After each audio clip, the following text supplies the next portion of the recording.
can make a contribution to help support tonight's program and the work of the organization.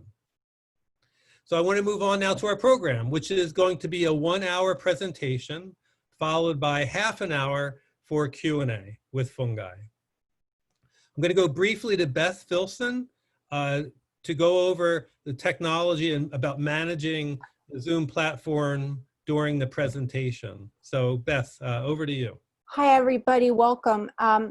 I know that it's irritating hearing the doorbell because we've got so many participants. It's helping me. If it becomes obnoxious, I'll try to go in and take care of it. But it lets me know when I've got somebody I need to admit. Otherwise, I'm sort of connecting here with faces. So bear with me. If you would move your cursor lightly over your square, you'll see that you can mute and unmute yourself.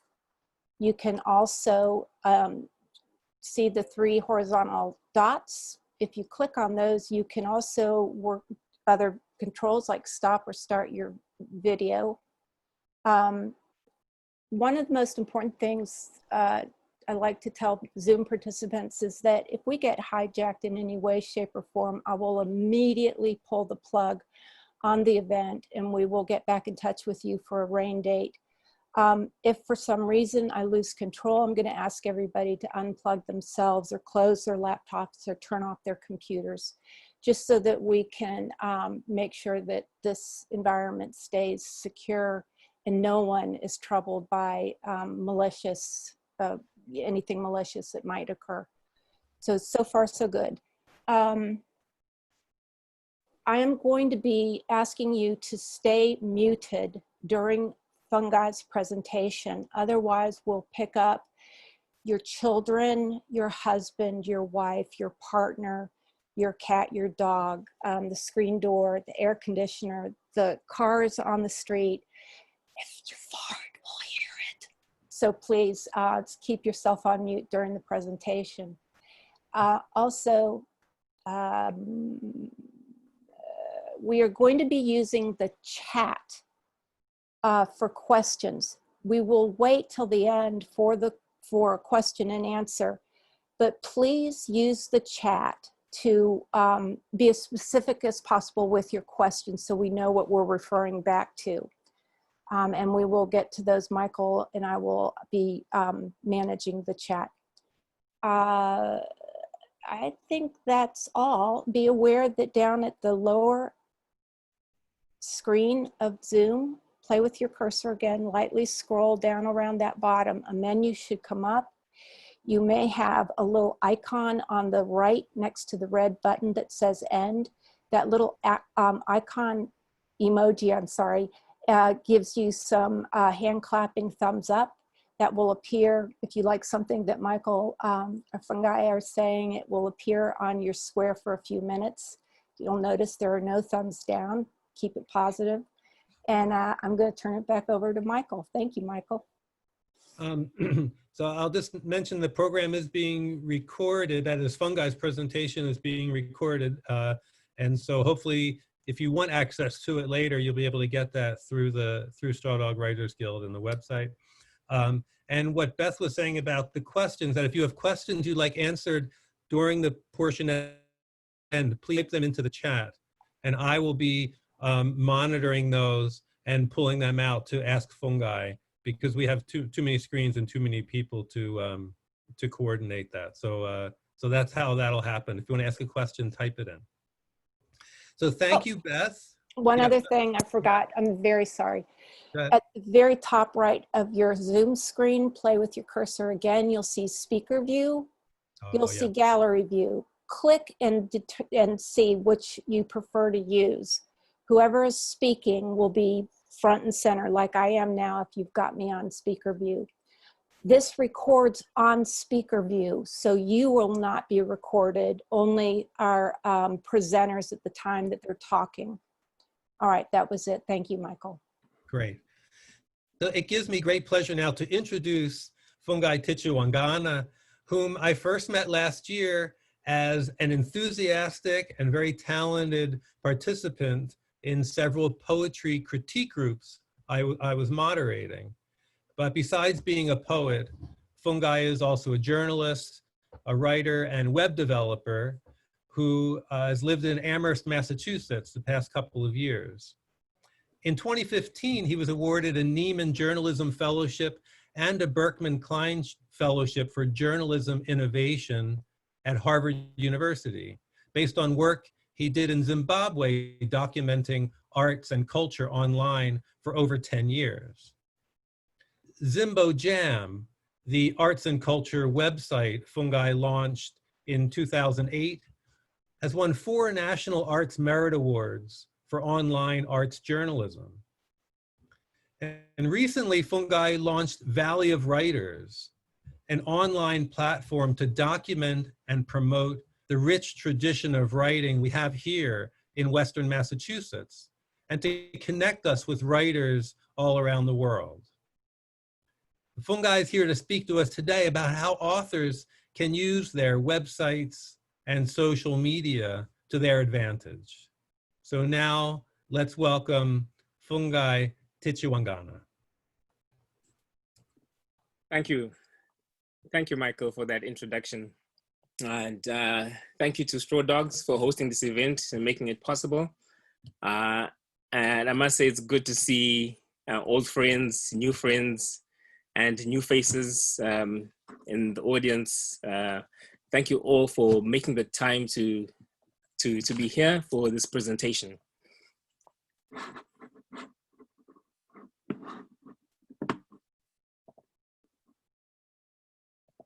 Oh, Beth, I need you to, okay, great. All right, I just need to share my screen, so I'm just waiting for Beth. It's good now? Okay.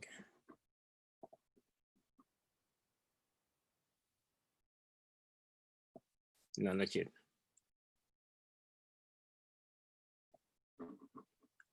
All right, while she's working on that, as Michael said, I spent about 10 years in Zimbabwe documenting arts and culture. And through that work, came across many, okay, that's, oh. Okay, we've got your screen. Okay. Would you check to see if you need to request to be co-host? I am. Okay, now I can. Okay, great. Very good.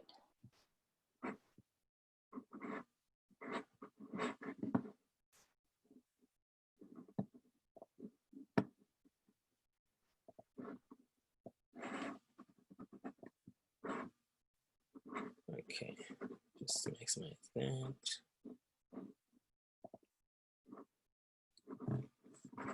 Okay, we're good. Now, are you able to pull up your screen? Yep. I don't know, can everyone see it? Can you see my screen? No, we're not seeing your screen. Okay, because it says here you're screen sharing. Are you still sharing your screen, Beth? I was indeed, thank you. Everybody can see you now. You can see my screen, okay, great. All right, so I realized that there were a number of writers who were happy with getting a book out, right? For them, the big mission was to get the book written. And just the catharsis of getting a story that was inside them out was good enough. But then I often came across writers who had written a book or put together a poetry collection and wanted to get out into the world. So they had a website and they blogged regularly, and they tried Instagram, they tried Facebook, they tried Pinterest, but nothing was working. And I became infinitely curious about the steps that one can take using the tools that are available to us online to make that leap to get a book or a collection of poetry, a blog, a website, from being unseen to being in front of the desired audience. So on the one hand, you have wild successes. So this is Rupi Kaur, who in 2014 launched a self-published debut poetry collection, Milk and Honey. And this to date has sold over 3.5 million copies, right? The next poetry collection that she released was in 2017, and that called The Sun and the Flowers. And that has sold millions of copies as well. And Rupi is not alone.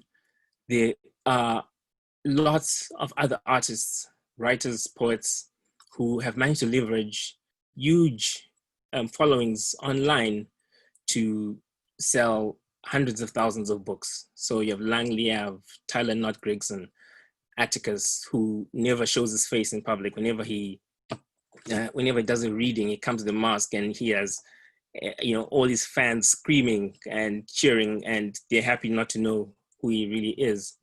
So this puts a lot of pressure on other writers, because you see this happening and you start thinking, I want to do the same. I want to be able to build an online following, because at the end of the day, as writers, we want to sell books, right?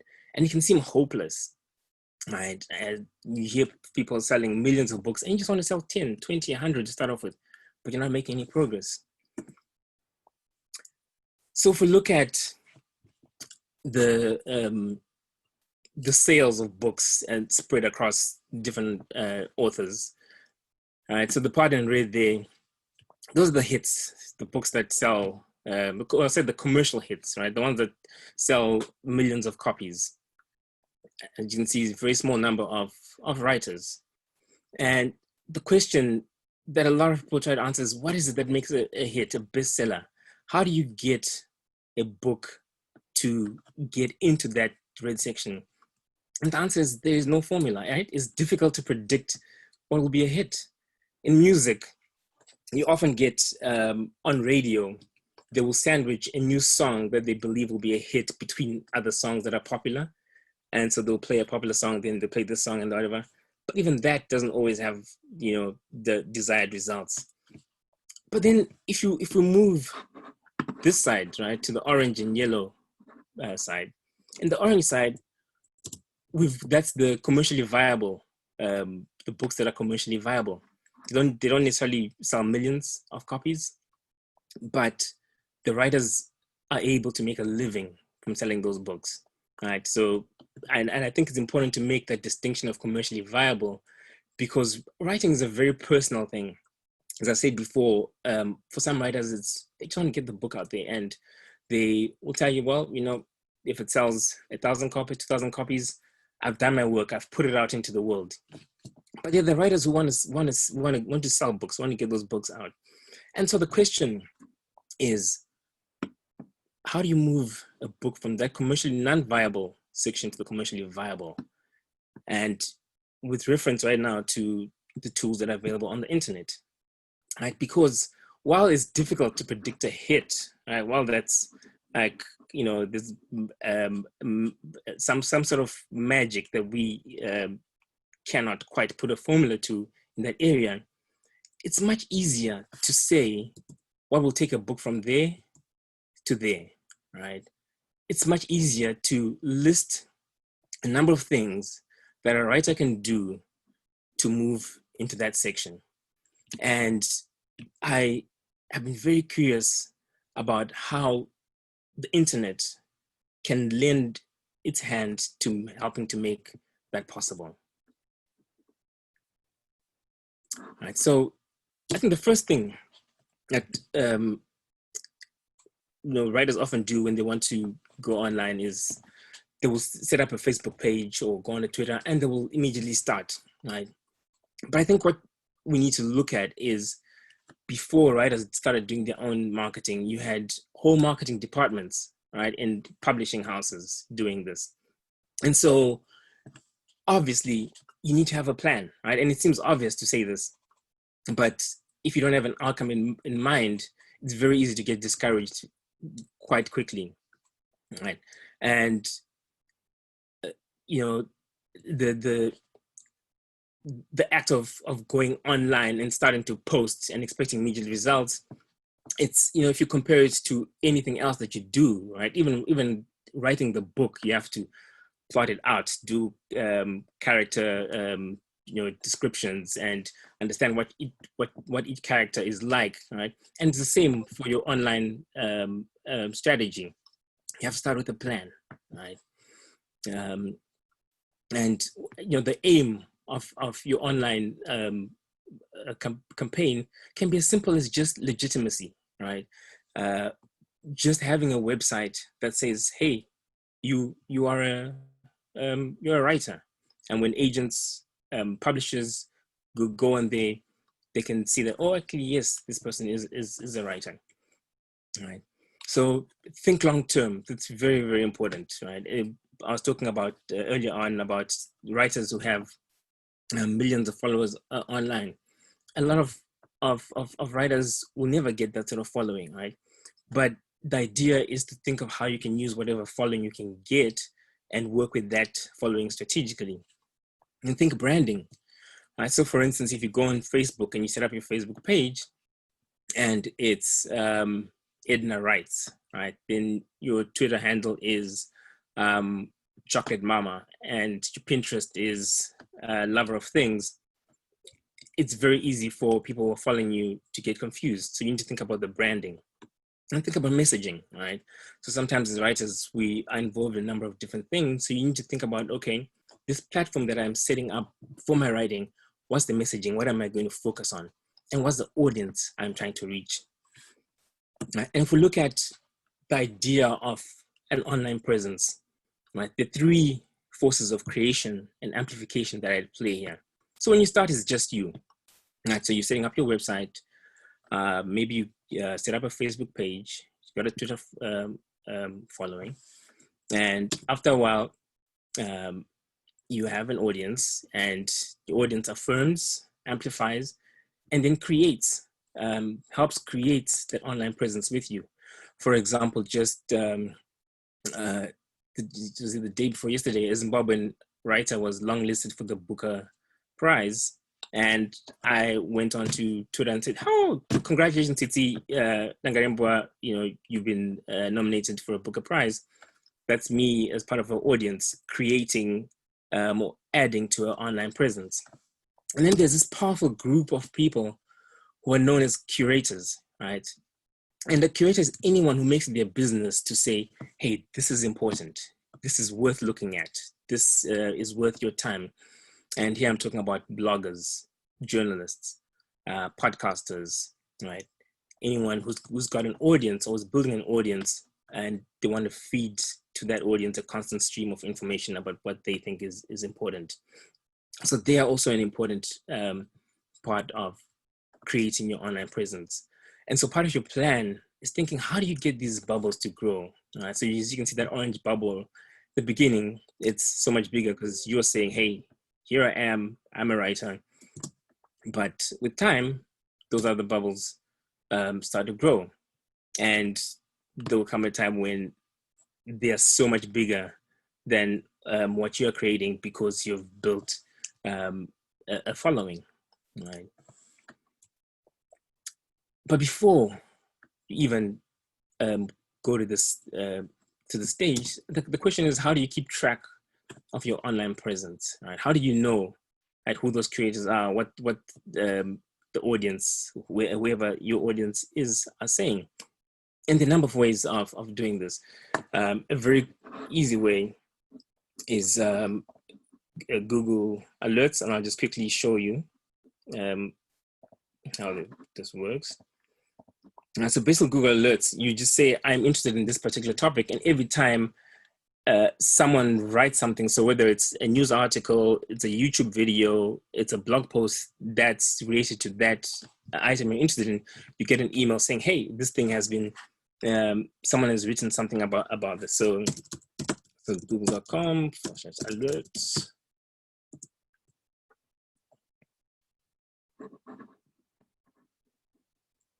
Right, so as you can see, I've got one alert there for Fungai Tichawangana. There were a few others before the presentation, but I deleted them because some of you may be like, hey, Fungai is stalking me. But jokes aside, just say, I want to follow Chimamanda, right? I'm like typing a name, create alert, and that's it, right? Now, whenever something appears on the internet that's related to Chimamanda Ngozi Adichie, I will get an email, and I can decide how often I want that email to be sent as it happens. So as soon as the thing is posted, once a day or once a week, right? So to avoid spam. So obviously the first, if you're interested in finding out what's happening, what news, what articles are being written about your book or your events, then you would do an alert for yourself. I think there are a few others that are listed there, and most of those you need to pay, but then they give you a lot more information, visualization, and graphs and that sort of thing. All right, so let's talk about your website. So as I said, your website is the center of everything you're doing online, and it's the only place where you have total control, right, over the content, over look and feel, even over a presence, right? So if you're on Facebook, your page can get banned, right? Their posts can get taken down. Facebook can change its policies on Twitter, right? But your website, you decide, right? And there was a question that someone sent in before the workshop, and I said, what if I don't have a lot of accomplishments as a writer? What if I haven't published a lot of things? Won't having a website help discredit me? And the answer is no, right? Because when someone comes to your website as a writer and you have a list of accomplishments, that's nice. But what people connect with is story, right? They connect with you at a human level. What is your pain? What is your joy, your hopes? What makes you afraid? What is it that led you to start writing, right? If you've got a book that's out, what's the story of that book? That's what people connect with. So there is no one way of having a website that works, right? It's you decide how you want it to work, right?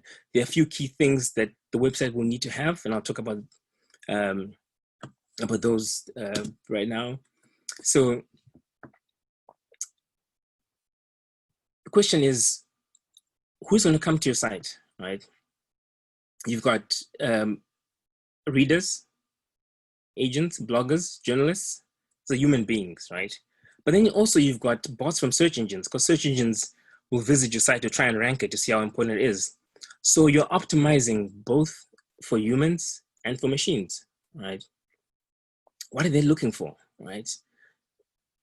When they come to your site, what is it that people want, right? So obviously, if it's a new book you've got, it's more information about that book, maybe some backstory, how to buy it, events that you're involved in. If you've done an interview on radio about something that you're involved in, maybe you do advocacy for education, diverse books in schools, whatever it is, people will come to your site looking for that. Right. And so you want to make sure that your site answers those questions. And both humans and machines, so both the people who come to your site and the search engines, they love story, right? Story that connects. And a very good example of this is on an About Us page. A lot of times you just see a very short paragraph that's very technical. This writer is started writing at this, and these are the books they've written. And yet what is really effective is talking about maybe an event when you're a child, right? And so saying I've always wanted to write an event when you're a child, when you can remember how something happened, right? Like, when I was 6, my puppy stopped wagging its tail, and I turned to my journal to document the sadness I felt, or whatever it is, right? So something that people can visualize and connect with, right? And it's the same with search engines. Search engines love text, right? So you're on your pages, 500 words, 600 words, right? Try and have a lot of very relevant, interesting text that contains the keywords that you're trying to optimize for. So for instance, if you write about yoga, right, include words that are related to that discipline. So yoga, meditation, whatever else, that will help establish that you are indeed an expert in that field, right? The most visited pages on a website, the most websites are the homepage, about page, blog, and contact us.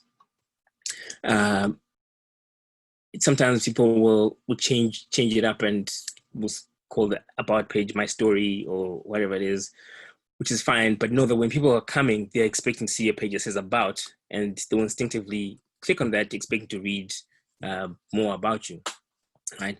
And this blog question, right? A lot of writers will say, do I need a blog on my website? Is this important? And the answer is no, you don't need a blog, right?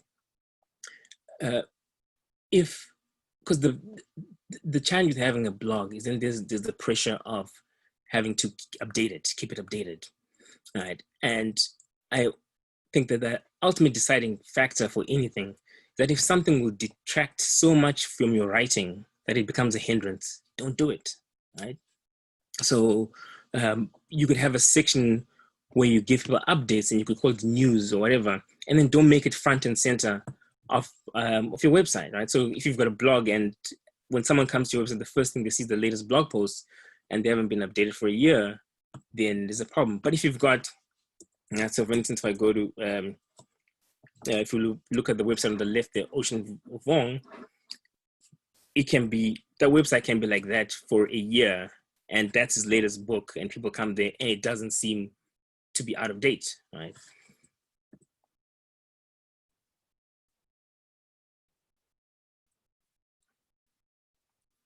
All right, so spoke about the four pages that you need to have. Then another thing that's really important that writers often miss is some sort of press pack. Because oftentimes when bloggers or journalists want to write about you, they're looking for a good photo of you, right? A really good professionally taken photo. And oftentimes you cannot find it, right? A lot of writers have just a little snapshot that's really, really low resolution and it's difficult to work with. Yeah, even if, and so you have to, write and ask for a photo, and sometimes that takes a long time. And sometimes as a journalist, you're writing a story where you need a photo of a writer from a particular city or town. And the first one you find, the one that's, you got the best quality is the one that you use, right? Or say a writer, so for instance, with Titi, she won she was longlisted for the Booker Prize. And if I wanted to write an article and I'm now looking for photos of her, if there was a really good recent photo on her website, it makes it so much easier to do that, right? Because you can imagine a situation where we're writing a story about a number of writers who've done something and we need one photo and we can find a photo of one writer. We'll use that one. Then we'll mention the other writers, but the photo that appears is the one that we can find. That's really important. And then in the press pack, a longer, list of achievements, a longer bio. I can't tell you how often journalists will just lift the bio that you give them and use that as it is, right? So that's really key. And another thing you can do with your press pack is if you've got an image that you say is the official image, update that, right? Maybe once a year or however often you can, but at least every year, so that people aren't using the same photo of you every single time, right? And have links to other places that you, where you're mentioned or you've been published, because it helps establish that legitimacy I was talking about earlier. Then another thing that is very underused and overlooked by writers is mailing lists. Right, I'll just talk a bit about mailing lists. So MailChimp, which manages millions of mailing lists and handles tens of millions of emails for for their clients every single month releases this data of open rates and how well newsletters perform. It's a lot of numbers, but the ones that we're interested in are right. Just a second. Right there, right? So art and artists. So artists and arts organizations that have mailing lists have an average open rate of 26.27% and a click rate of 2.95%. So the open rate is the number of people who actually open the email. Click rate is the number of people who actually click a link in the email and are taken to a website. Now, to put that into perspective, on Facebook, if you have, say, a following of 100 people and you make a post, you'll be lucky if you reach 5 people, 10 people, right? I'm talking about as an official page, not on your personal profile, because that's works differently, right? But it's the same sort of idea, even then. But when you've got a page that you're running, so your author page, and you've got 100 followers, and you make a post, and you don't pay to get it boosted, oftentimes you will get 1 or 2, right? I run a number of Facebook pages, and this is consistent. Whether you have 100 followers, 1,000, 10,000, 50,000, you get a reach of about 3 to 5% consistently, right? And the crazy thing is, oftentimes you pay, right? So people will say, okay, I want to have 1,000 followers, and so you can pay to get more people to like your page, but you can't even reach those people with the messages that you're sending. So if you compare that rate of 3 to 5% with 26%, it's crazy, right? It's like a 10 times, it's like times 10 the reach. So mailing lists are really, really powerful. And for a lot of websites, it's just adding a little plugin where people can, put in their name and email address. So that's the website of Jason Reynolds. Jody Pickle does it a little, but a lot of writers don't do this, right? And I've got a number of sites where we'll get 1 or 2 or 3, people signing up every single month. That's not very many, but if you compound that over 2 years, 3 years, 5 years, it adds up. And as the site becomes more popular, those signups increase, right? And the good thing with a mailing list is you can have segments, so you know that, okay, these followers are from this particular city or town or country. And if you have an event in that place, you can email that particular part of your mailing list and say, hey, I'm coming to your town. And if you're on my mailing list and you show up, 10% off any books that you buy, or whatever other promo you want to run. All right.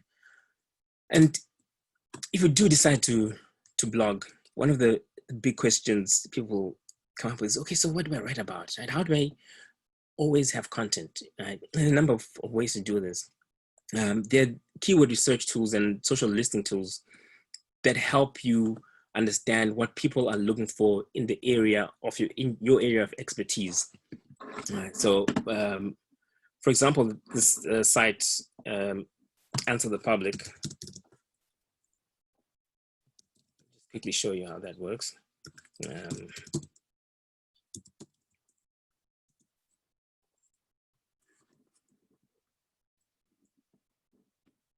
So say you write about health, right?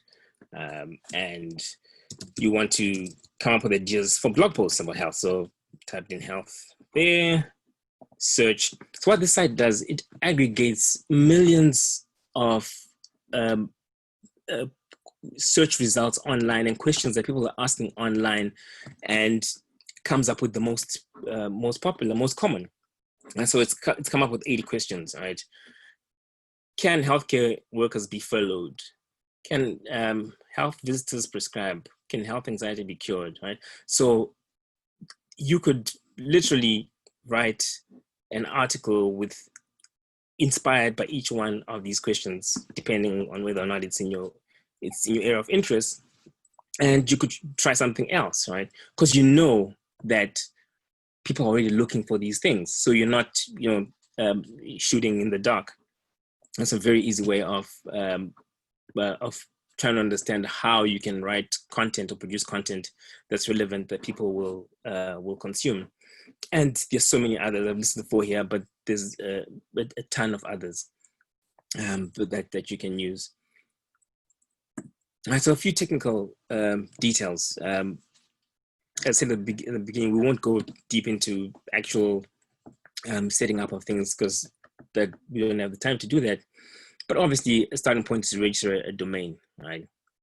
And the number of services that can help you do that, Namecheap.com, eNom, GoDaddy. And then you need to do the actual website.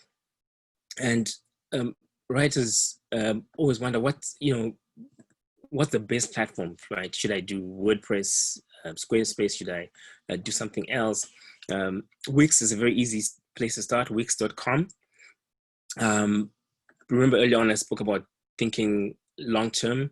The challenge with Wix is that even though it's free at the beginning, as you add other plugins, so say you want later on to have a shop to sell merchandise or a mailing list, some of those plugins you have to pay for. And as your traffic grows, you may have to pay for a more comprehensive package. So it starts to get more expensive. Whereas with WordPress, it is a steeper learning curve, but you have thousands of free plugins that you can use, thousands of free templates to customize the look and feel of your website. Squarespace is a paid service. So it's important to consider those things. Another thing that's really important is to check if it loads well on a mobile device. And a lot of the sites I manage, over 50% of the visitors are on mobile, right? And it's not only that it loads well, but that everything works. So if you've got a shopping cart, if whatever links you have on there, do they work? Because sometimes when you've got a site on the phone, things overlap. So like text will go behind an image and you can't click on it. Is it legible? It's important to check on those things. All right. Another really critical thing is images. All right.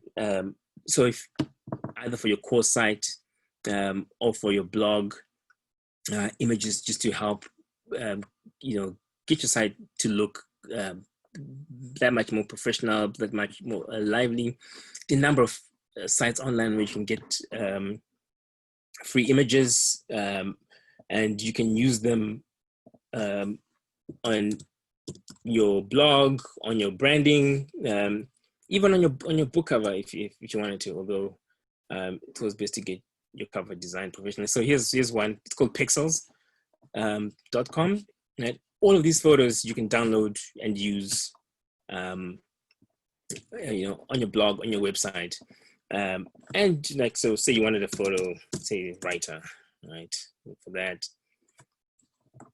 right? I mean, thousands and thousands and thousands. If you don't like pixels, Pixabay, there's Unsplash, there's so many of these websites that do this. And there's a ton of photos that you can use. Right. However, it's always important to you, where possible, right? Like, especially when you're writing about experiences that you've had, to use photos that you've taken, right? So on your About Us page, when you're talking about things that you've done, so maybe you've taken a trip to a particular place, don't use stock images. It's always good to use photos that you've taken, even if they're not as crisp and clear as these ones. People will understand. All right, let's talk about social media a bit, right? So how it is that you can reach more people on social media and optimize your presence on whatever social media platform you decide to use. Right? So we've reached this point now where even if you don't have a book, right, and you have a huge audience, you can get a publishing deal, all right? Agents will say, okay, we'll figure out the book later. You've got an audience. We can use the audience, right? And what publishers know is that we're no longer in the information age, right? This is now the attention age. There's so much information out there, right? And the question is, who gets the attention? How do you get the attention, right? And if you've got a following, publishers know, okay, you're going to get attention, right? And I always tell artists not to obsess about getting a huge audience initially. It's too much stress, and you end up spending so much time focusing on that, and instead of doing the core thing, which is writing, right? Number of things that are really key when you're planning your content. The 3 types of content that do well on social media, right? Content that educates, content that entertains, and content that inspires. Right. So as you're planning, right, and if you look at a lot of people online who are on social, it's either they're primarily entertaining or inspiring or educating, right? And obviously there'll be a mix of all of those things in some way, right? But what you don't want to do is to always be saying, hey, here's my book, buy it, it's out. Hey people, my book is out, right? Even John Grisham's friends don't want that, right? You don't want to always be shoving your book, no matter how good it is, right, into your friends and family's faces, right? And the notion of what educates, what educates, what entertains, what inspires, it differs from, person to person, from depending on what your level of following is. So for instance, if Kim Kardashian posted a photo of herself scratching her nose, right, that might hit all 3 of those, because her fans might be like, oh wow, Kim also scratches her nose. That's education.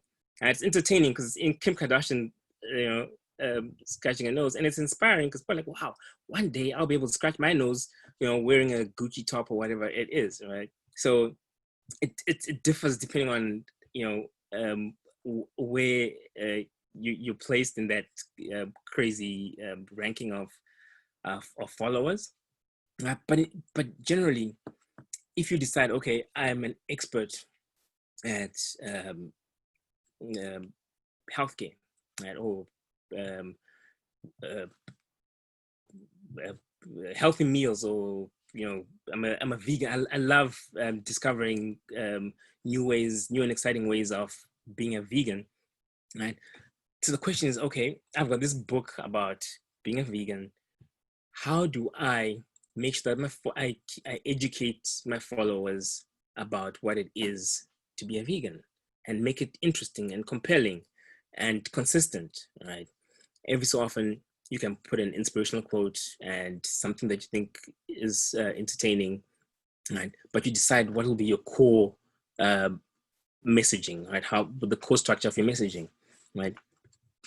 And the other thing is, the audience, right? How you keep your audience engaged, right? Consistency and connection. The consistency part is important, right? Because the social media platforms, whether it's Facebook or Instagram or Twitter, will reward you for being consistent. Because for them, when there's consistency, it means there's more engagement. When there's more engagement, people stay on their platforms, they can show you more ads, they can make more money, right? When there's connection, it means people stay on the platforms longer, right? So the social media platforms realized a number of years ago that they can't just show people ads. If they keep on showing you ads, you will leave, because a big reason that you come to the platform is to connect with your friends, to see photos of their babies, to see what they're doing. And how do they decide what connection is? When you share a particular brand or person's posts regularly, when you comment on them, when you inbox them, right? That's connection. So if you've got a page that's always posting and not in any way developing meaningful connections, then you get penalized for that, right? Because they want to see those connections being established, right? And then the platform is important, right? Now, it doesn't matter what platform you choose, right? And I think each platform speaks to a particular personality. Some, there are writers who do well on Twitter. There are writers who do well on Instagram, on Facebook, on Pinterest. Pinterest is big right now for bloggers, because it drives traffic, right? What I do know is right now, Facebook, as I was saying earlier, the reach is down, but Instagram, we constantly get 10 times as much reach on Instagram than we do on Facebook. Right? Pinterest, really easy to get people to click through to a blog or to a website on Pinterest, right? So it's important to think about the platform, right? And platforms are different, right? So what works best, right? And an easy way of doing this is looking at your analytics, right? And basically those are the stats that the platform gives you that show you how well your posts are doing. So for each post that you make on a particular page, you can see how many people it reached, what their reaction was to that post. And then you can decide which posts are doing well, what times. You can even see what times people react, what times your followers are up. So it helps you structure your posts better and schedule them better.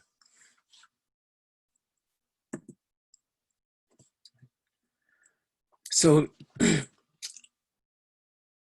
just want to talk about this idea of organic reach and what it is and why it's so hard.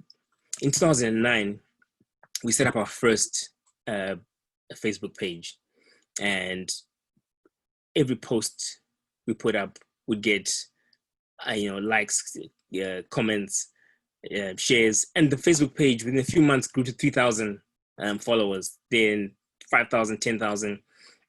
What is happening then is that there weren't that many Facebook pages, and so when you shared something online, it was not competing with millions of cat videos, cute cat videos, baby pictures, and celebrities, etc. Right? But now, what the social media platforms have to do is decide that when you log on, if you're on that platform for 5 minutes, what's the first thing that they need to show you to keep you engaged, right? And they decide that based on the things that you interact with most. So the friends that you comment on the most, share the most, whose posts you share the most, whose posts you look at the most. So even just, hovering over something is an action, is engagement, right? And so they need to decide how to optimize that feed, right? And, for writers, one of the biggest things we can do to support other writers is not to admire in silence, right? And I know a lot of us, we look at something like, oh, wow, that's amazing, and whatever. But, comment, share, react in some way, because it helps that writer, get extra visibility on the platform, right? So things you can do to optimize your presence. So fill out your profile in full, so whatever platform it is, right? Profile picture, a bio, links, etc. And say you're a writer. That's really important because it helps. Sometimes you go to Twitter or Facebook and you're looking for writers in a particular place, and if you've got in your bio that you're a writer, right? More specifically, a writer of thrillers or romance or whatever it is, it just helps to make it easier to find you, right? And find places where writers hang out on that platform. If we look at Facebook, for instance, right? Facebook groups are big, and Facebook is pushing groups in a very big way because they drive engagement. And as I said earlier, engagement means people stay on the platform, and Facebook wants you to stay on the platform. And so a group will get pushed by Facebook organically more than a page, right? Because they want people to join the group. And so if you are a writer, you will get a suggestion of groups that you might find interesting, right? So if you're part of a group, it helps, firstly, find community. But secondly, you become aware of what's happening in writings in circles, and you help build an audience for the work that you're doing. And the same rules apply when you're in a group. It's not about selling, saying, hey, here I am. Comment, share way more than you post, right? Support more than you ask for support, right? Because if you build real connections, people are more likely to support you when you say, hey, my book is out, share it, talk about it, and and buy it. Right, so that's so vanity metrics are things like how many people liked my post, how many people shared my post, how many followers do I have, right? That's just a recipe for stress, right? And self-promotion, I've spoken about that, and thinking long term very important to emphasize that over and over again. Right. And this, obviously, you start thinking, oh my goodness, this is going to take a lot of time. How am I going to do this? A few things you can do to optimize the time.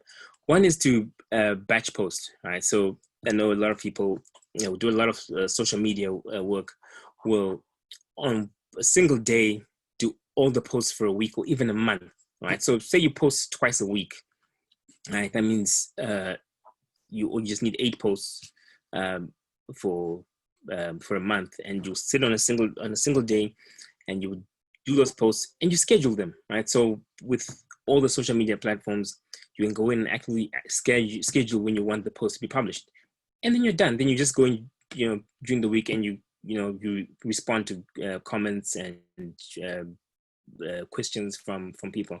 It makes it easier. There are other tools like planoli.com, which also help to do this. But then you can also get other people to help you to do this. And I know we're speaking earlier on about low budgets, but there are sites like Fiverr.com,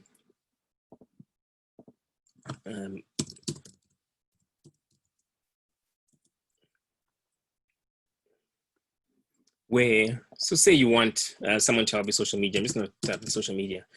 What happens with Fiverr is people will sign up and offer services on Fiverr and say, okay, I will charge you.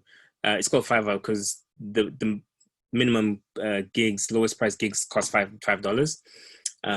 And so you go in and say, okay, I need someone to help me with social media marketing.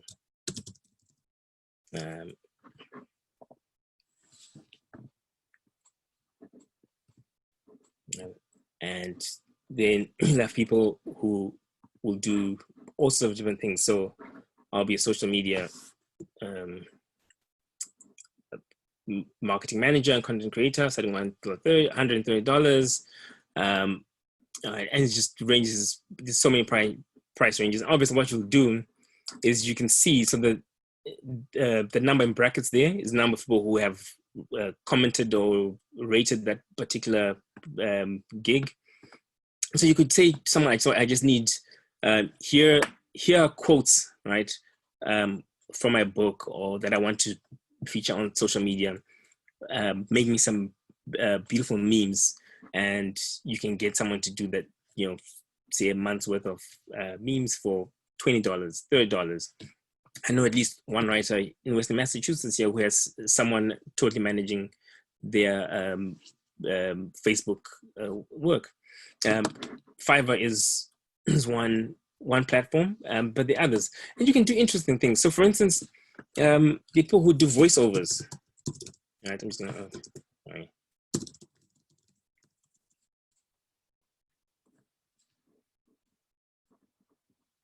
All right, so say you want someone to recite poetry for you, or do an intro for your book, or whatever, and you're going to put that, use that as part of your social media work. Or you can do a video. There are people who do video intros and all sorts of things, and at really affordable prices. So it's a way of delegating some of that work, so that you're not spending too much time on social media. All right, so that's outsourcing. All right, so back to that diagram of the different areas where your online presence can be created and affirmed. I want to look a bit at that circle. So curators, right? How you optimize for curators, right? But before we do that, I'm going to do a time check, right? 2003, right? We're about the 3/4 of the way through the presentation. So just want to, if this is making sense and you want me to finish it off quickly, please just type yes into the chat, so I know that we're good. If not, type questions. If we need to stop. Okay, I see a thumbs up. Because if it's not helpful, we could go into questions and answer now and actually use the time to talk about things that would actually be helpful. So, all right. So Fungai, we had about 10 minutes for the introduction. So if you want to continue another 10 minutes and before you wrap things up, I'd say Okay. go ahead with what you have planned. All right, cool. I'll do that. How's that sound? That sounds good. I'll let's go for it.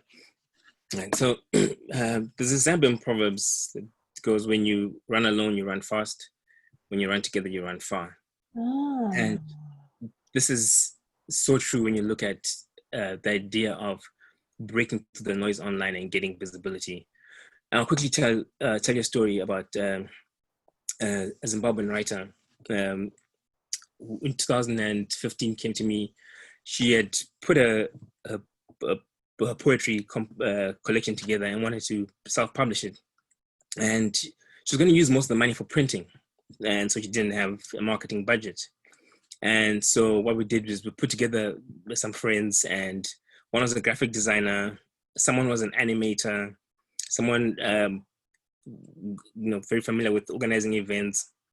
And we put together a launch for her, designed a book cover, the graphic designer did the book cover, and did a social media campaign for her. And the campaign was really successful, got a lot of reach, a lot of responses, which was really new for a collection of poetry. And her book went on to win the National Award for Best First Published Work at the National Arts Awards. And she got into the Iowa writing program. So it worked out really well for her. And I'll show you some of the graphics. So that's Bati Rai.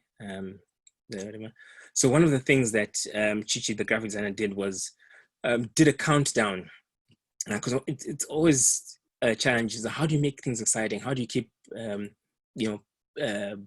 you're going to do a book launch or talk about something that's coming, how do you talk about it without it becoming like, oh, okay, we've already heard that, let's move on, right? So we did a countdown to the launch, and she designed graphics for this. And so the Facebook page and the Facebook cover picture was that on the first day, which is just the date of the launch, right? And then the next day, then the next day, then the next day, and then the next day. Right, and then that was the book that she, the design for the book. And so what we'd done, right, that time, without even having a name for it, was we created an engagement group. And it's something that's really popular now online, right? And basically engagement group is a way of, it's like automatic curation, right? If you can call it that. It's a group of people who are in agreement to prioritize looking at, commenting on, sharing each other's posts, right? And for writers, it's a really powerful tool because we all have our following, and it's a good way of cross-pollinating their following. So if you look at the diagram, you can see that it's very easy to quickly reach lots of people, right? So with Bati's campaign, where on her page, maybe the reach was like 10 people, the total reach for a particular post could be like 1,000, 2,000 people because of it being shared on different pages by this engagement group. And this is also powerful because when you put a post online, it's not, what's important is not only the number of people who comment, like, and share, but the speed of engagement, right? So those first 30 minutes after you post something, right? Do you remember the feed and how social media platform is trying to decide what's important, whatever. So when you make a post, it might decide, okay, I'm going to show this to 10 people. It shows it to 10 people. And if of those 10 people, one maybe even looks at it, it decides, okay, this is not exciting content. We won't show it to that many more people, right? So it's already, right, going down the ladder. But if those 10 people, say 8 like it or comment or share, react in some way, says, okay, this is interesting, show it to 20, show it to 50, right? So in those first 30 minutes, if the velocity of engagement is really high, that post can go even further, right? And when you've got an engagement group, you can help create that sort of phenomenon, right?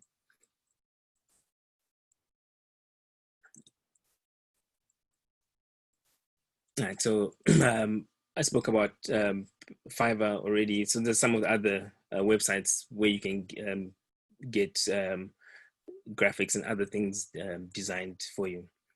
All right. So what we did with Bati, the whole idea of engagement groups, is leveraging other people's audiences, right? So you're saying, okay, I don't have that big an audience, but together we've got a much bigger audience, a much bigger reach. How can we make that work, right? So in a writing group, this is a good thing to do, right? Where you can say, okay, every time we meet, we'll use the last 30 minutes to work on our social media campaigns and help each other out.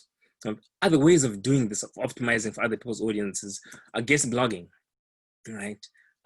This is where you offer to write a blog for someone else's blog or website, right? Newsletter swaps, where you have a mailing list, another writer has a mailing list, and you say, okay, you've got a new book, I'll feature it in my newsletter. When my book comes out, then you'll do the same for me. Offering to be interviewed on a podcast, right? Interviewing on a podcast, in the show notes, to put a link to your website. It's good for your visibility, good for the visibility of your website.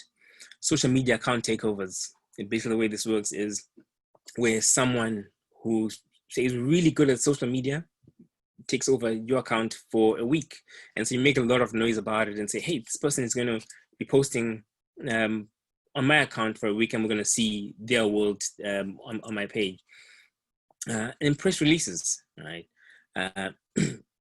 Events. Right? The thing with events, so for instance, say you decide to do a book signing or a reading at a library, and 20 people come for the book signing and the reading. The trick is in how you leverage the publicity, right? So with the library or the bookshop, you can say to them upfront, hey, I've got a new book out and I really need the publicity. Could you please include this event in your newsletter on your website, right? So they put that on your website. So the event happens, but what can have an even bigger impact is just the mere fact that you are there on their website, right? So events create press, create content for social media, and have someone with the camera taking photos, right? Always don't be obnoxious about it, but don't be shy about it, right? Because that's content that you can use over a long period of time for your website and for your social media platforms. All right.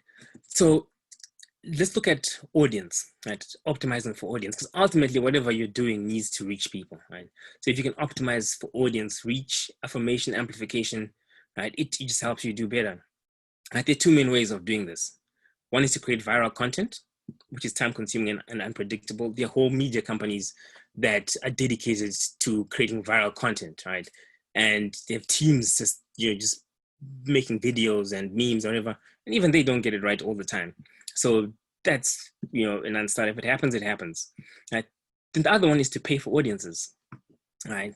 And when you say pay for audiences, people might think, oh my goodness, putting an ad, in the New York Times book section. That's one way of doing it. But then there are other ways. Right? And let's look at some of those. Advertising on social media. All right. I'm going to show you a demo of this. But basically, when you've got a page on Facebook, you can go to any post you've made, and there's a little blue thing in the corner that says Boost Post, and you can pay for your post to be seen by more people, right? And you can actually say, okay, you know what? I would like this post to be seen by people who are in this particular location, who are interested in yoga, who are, say, away from their homes, who are, so it's in a different, city. because you know that your book or work is targeted at that particular audience. So $5, for instance, might reach 1,000 people, depending on who you're targeting. But it's 1,000 people who have been pre-selected for that area of interest, right? So it's a much better reach than just putting an ad in the paper, for instance, right? Then ads on Amazon. So if you've got a book on Amazon, you know there are millions of books on there. Chances I won't get seen. You can actually advertise to have your book appear. Say someone is looking at a book that's selling well, and your book appears as a suggested book on there. You can do that as well. And the budget. So for instance, on social media, right, if you had a budget of say $20 a month, right, that could reach 3,000 people, 5,000 people, and it obviously depends on how competitive that particular niche that you're trying to advertise in is, right? And how competitive that particular area is. Then book promo sites. This is a big one, right? And these are sites like BookBub, Free Booksy, Bargain Booksy, right? Writers consistently say that their marketing efforts through these sites yield so much better results. And just quickly look at a graph that shows how these sites perform. So on the left there, bottom left, you've got activities that are low time and low effectiveness, right? So newsletter swaps, giveaways. This is as reported by writers during a survey by writtenwordmedia.com. So these are averages, right? So to be different results for different people. Giveaways and social media. So obviously with social media there, that can slide either way depending on how effective your use of social media is, right? Then up at the top there, we've got BookBub ads. And so advertising on BookBub, Facebook ads, Amazon ads. So they say low effectiveness, but high time investment. And obviously with those as well, the bigger the budget, the more effective they are. But if we look here, right, at the promo sites, right? So BookBub is like the biggest promo site. So it's got its own separate thing there, right? They do really, really well, right? Look at, let's quickly look at BookBub. So this is how a BookBub deal will be structured. So BookBub itself doesn't sell books or stock the books, right? So you've got your books on Amazon and Barnes & Noble and Apple, Google, etc. Then you decide, okay, I'm going to run a deal where I'm going to have these books or my book down at 99 cents or $1.99, $2.99 for 30 days.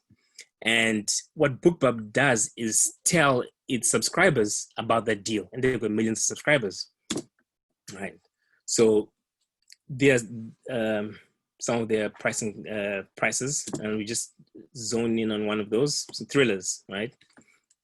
So what that is saying is, if you wanted to do a promo on BookBub for a thriller that you were giving away for free, right?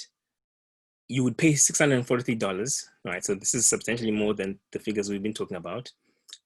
And you would get an average of 31,800 downloads, right? If your book performed average. So, you know, might be more or less. If, say, you priced your book at 99 cents, you pay $934 to BookBub, and the average sales are about 2,460 per book. So that's about 2.5 times, you know, what you put in. Once again, it's average, and results vary from you know, author to author.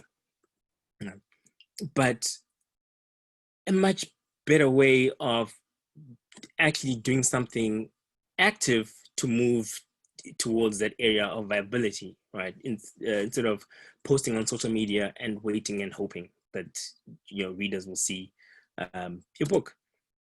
And BookBub, this is a screenshot of a page on their website. They say 74% of their members read at least 4 books per month. Well, yeah, 4 more books a month. They also say that 74% of their readers will buy full price books as well as deals.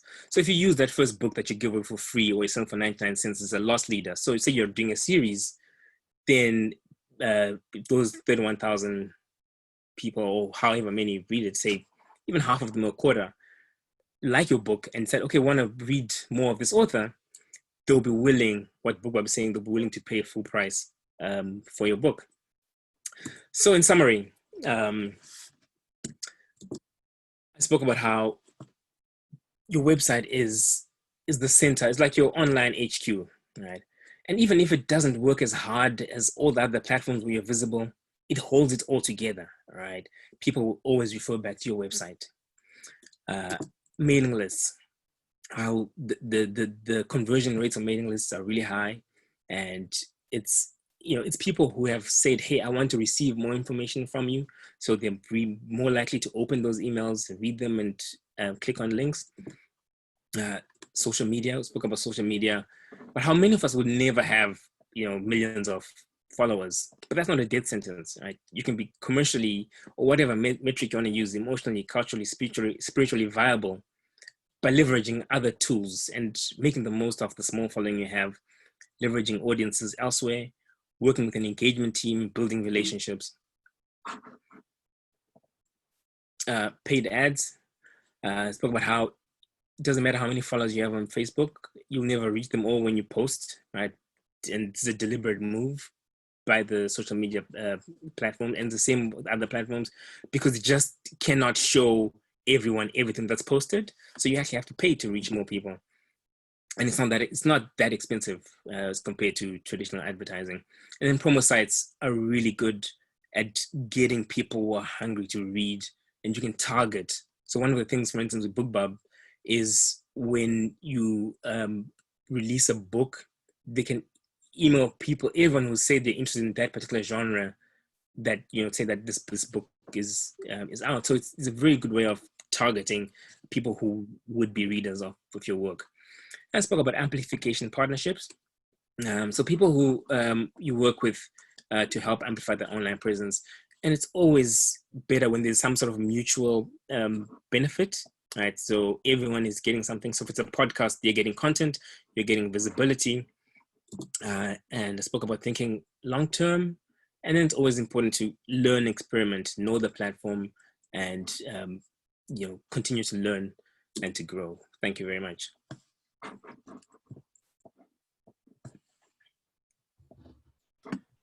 Thank you, Fungai. There was a lot there, and a lot of new information for many of us, I am sure. There are a few questions that came in, and I guess I want to start with a couple of general ones first, which is, how much does an author invest in this? Time, money, how do you know when to do it yourself or to hire someone? And if you're going to do it yourself, what percentage of your time and effort goes to this when it's not really your profession? Could you say something about that? Yeah, I said something about how if, I think as a writer, your primarily, work is to write, right? And if any of these things is a hindrance to the writing, I think it's so much better to not do it than to try and split your time and your effort between those two things, right? Also, it also depends on your aim. So some writers are trying to establish themselves as experts in a particular field. So they'll have a blog where they're talking about something and consistently writing about that thing. And that blog, the posts from that blog then become part of a book or become the book, right? So there are many things to consider, right? And it just depends on how much, as with anything, the more time that you put into it, the better the results, right? Even with the writing, right? Some of the research that I've done, just the writers that do the most writing, put the most stuff out there, who are more likely to be commercially viable.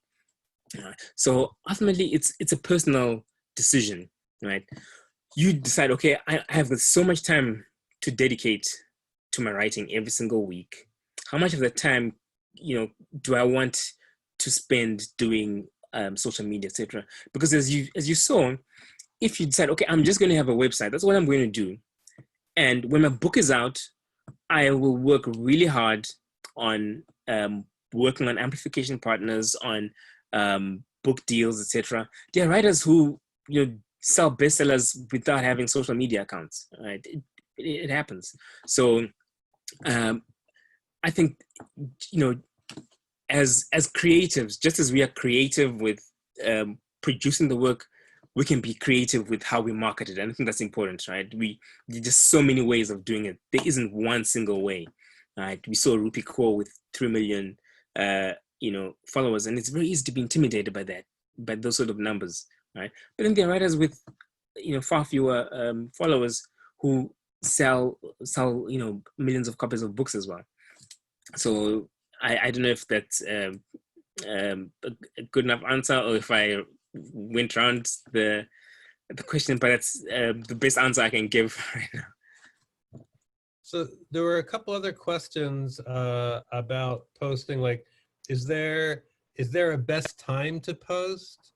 And are there certain strategies like using hashtags or keywords that are going to make your post more effective? Can you say something about that? Yes, there definitely is the best time to post, and it's different for every audience, right? So when you've got a Facebook page or Instagram account, when you look at the analytics, you can actually see the times that your followers are online and what percentage of them are online at a particular time, right? And those usually correlate with the best times to post. And it won't be the same for everyone. Right, so it's just important to look at how your account does, and even looking at different accounts in the same sort of geographical zone, you can see differences in times when posts are effective. Right, it just depends on what you're posting about, the audience that you're targeting. Is it teenagers? Is it 20-somethings? Is it professional? People who have to be at work at a particular time, people work for, it really varies from audience to audience. What is the second part of that question? Hashtags and keywords. Oh, hashtags. Yeah, it definitely. I didn't get time to go into that. Hashtags definitely help, because basically what a hashtag does is it helps categorize your post with other similar posts. So if you write a post, say about straw dog writers, right? And it's out on Facebook, on Twitter, etc. Right? So hashtags most used on Instagram and Twitter. There are people who will follow specific hashtags. So for instance, people might follow the hashtag straw dog writers. And so anything that's tagged straw dog writers appears in their feed. So, and there are tools that you can use to see which hashtags are doing well, right? So one is a website called flick.tech, so FLICK.TECH. And you can get a trial version, and I think it's $5 or $6 a month for that site. But it will tell you, so for instance, if you type in writing, it'll tell you all the hashtags that people are using that are getting a lot of visibility in that particular area.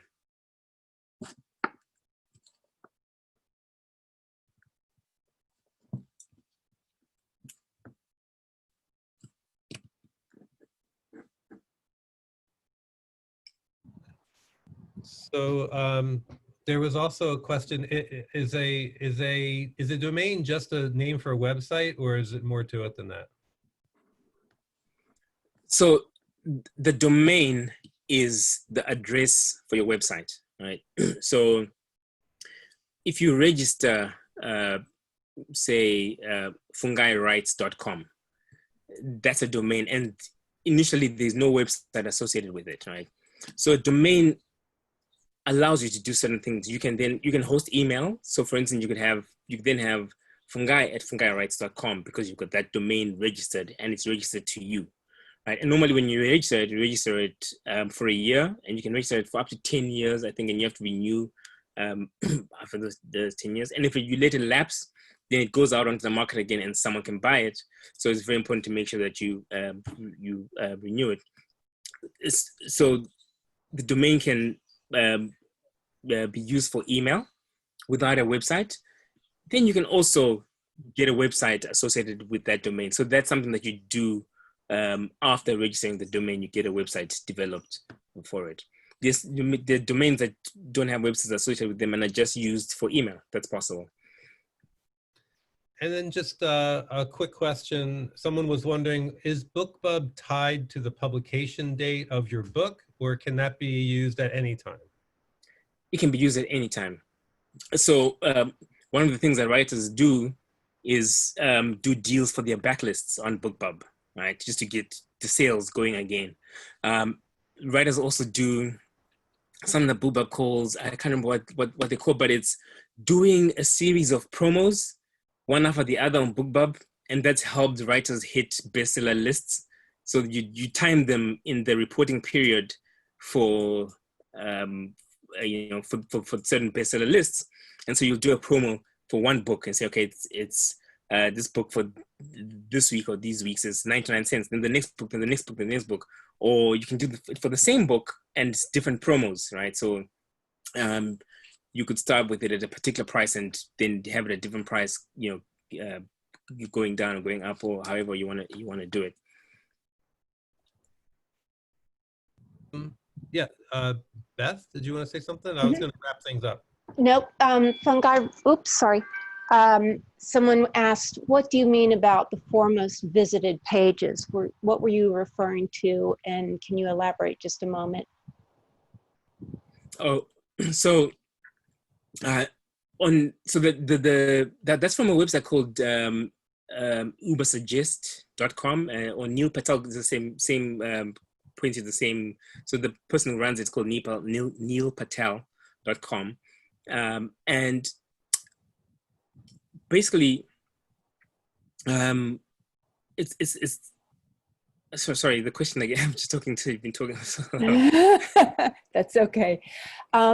Let me ask you this question. Is there, even though we're recording this, is there any way that we could share the handouts, or, for example, put part of the PowerPoint in the chat feature? I'm not real sure. That was a question that someone asked. What are your thoughts on that? Yeah, we can actually, so all the tools I shared today, I've got them in a document, and we can send those out to everyone who attended. But I was just, the last question you asked. Well, the last question I asked, somebody was saying, I think you were talking about your website, and there were— Oh, the foremost visit page, yes. Yes. Yeah. Yeah, so, remember that. Yeah, so Ubersuggest tracks traffic on different websites, and what they've seen is that the foremost visited websites, pages on websites in general, are your homepage, about us, blog, and contact us. So when people come to your website, whatever page they land on first, they will likely visit one of those. That's what I was talking about. All right, thank you. All right, so thank you, Fungai. And thanks, Beth, for our technical support tonight. And thanks everyone for your great questions. And we hope you all got some inspiring ideas to take from here back into your marketing and your writing life. As I mentioned before, if you're interested in joining Straw Dogs or making a donation to support the work we do, the links are at the top of the chat. And with that, I wanted to say, everyone, take care and hope to see you again soon. And good night. Thank you. Thank you, everyone. Good night, everybody. You can leave on your own. Thank you. Great to hear everyone. Thanks so much, Fungai. That was so good. You're welcome. Thank you very much. Thank you for Yeah, attending. amazing tools. Amazing. Thank you. Thank you. Wonderful resources. Yeah. Thank you. Thank you. Bye. Fungai, you've got some great comments too in the chat. Just a lot of thanks for your tools. All right. For this presentation. All right. Phenomenally useful and great presentation. Thank you, Fungai. Great presentation. thank you. Very thorough and inspiring presentation. So many new ideas. That's a question, never mind. Thank you, very engaging. Yeah, thank you, Straw Dog, for hosting this event. Wonderful, thank you so much for your time and expertise. And you've got oh, nice to see you all again. Very rich, eye-opening, thanks so much, well done. There you go. Fungai, you'll be getting a, we're gonna send you some money. So I need to get your Okay. but, Thank you. but I didn't realize how much I didn't know. Oh my God. So Oh my God. it was really eye-opening tonight. So thanks for just sharing your expertise. And Fungai, I feel like you could do an entire workshop on probably 2 pages, one of the pages, you know, that you presented tonight. I mean, there's so many parts that you can elaborate on. Just really great. I had no idea all these tools were available. Anyway, so let's stay in touch about follow-up details. And Yes. And the video will convert to a recording. I will send the link to Laura to publish on Straw Dog Writers website. But I think you, Fungai, want to have the link on Valley of Writers as well. Yeah. Is that correct? And then if you could get your slides or handouts to me, we can also figure out how to make sure people can access those. Okay. All right, everybody. Thank you. All Deep right. breath, Fungai. You did great. Thank you very much. Have a good night. Thank you. Thanks, Good Michael. night.